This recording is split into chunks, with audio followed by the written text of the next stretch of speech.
Taiwan hosts the largest Han Chinese population outside of the Chinese mainland, with a Han population of about 22 million. They make up the majority of the population, with the Taiwanese Aboriginals making up the rest.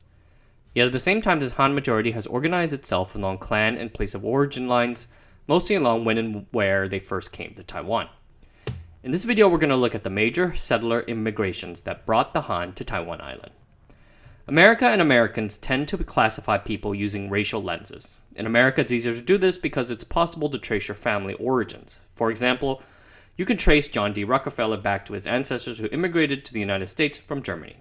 My Vietnamese American friend is Vietnamese because she came from Vietnam. You get a nice, neat category. This American assumption that everything is racial leads them to also assume that people in locales like China and Taiwan see things the same way.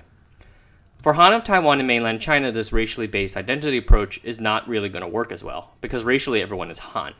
A racial grouping is too large and too broad to be of any real help to people, because inherently, people still need helpful and practical ways to differentiate and identify amongst themselves. So Han people group themselves based on language, cultural practices, and clan. These groupings tap into the traditional Chinese society's idea of a person and their quote-unquote native place.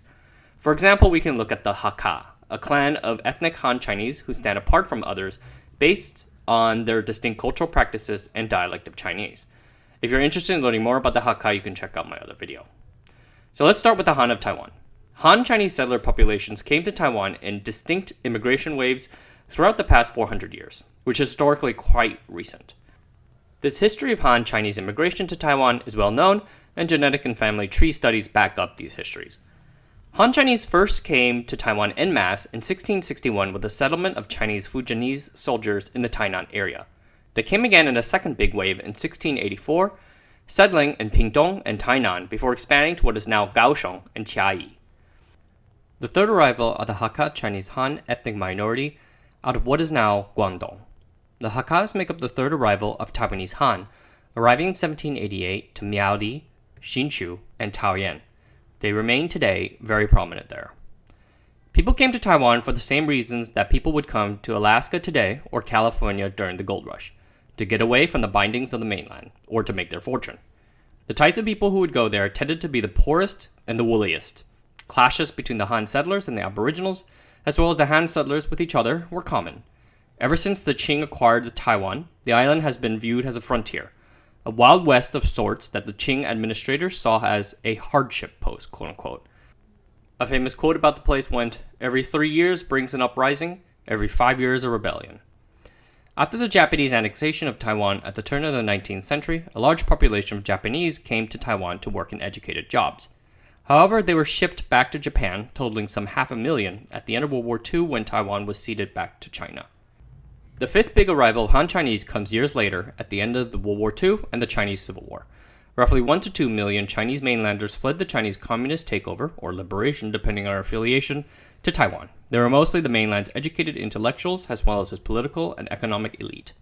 Because of their status as outsiders, quote-unquote, to Taiwanese society, they are given the moniker of Waishenren, or literally outside province person.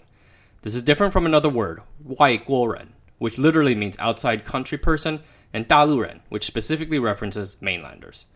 Waishenren is thus a somewhat ambiguous term that dances around nasty questions about Taiwan's place within China. The most prominent of the mainlander refugees to Taiwan was the nationalist Chinese government itself. The Republic of China, then led by Chiang Kai-shek, would dominate the political and economic governance of the island for the next several decades, until the government's democratization led to power being returned to the native Han Taiwanese, or Ben Shenren. Until that happened, this tension between the two populations of different origins and values threatened to tear the society apart.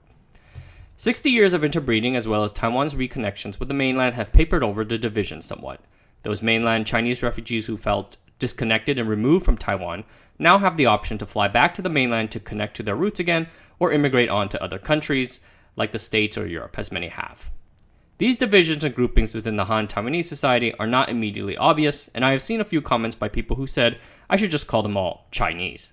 This is kind of like me saying that the Basque and Spanish people, not to mention Americans of Swedish, Italian, Norwegian descent, as compared to Swedes, Italians, and Norwegians themselves, should just be called white. It ignores the fact that people like to associate themselves into groups that are not just racial, but also cultural, language-based, and more.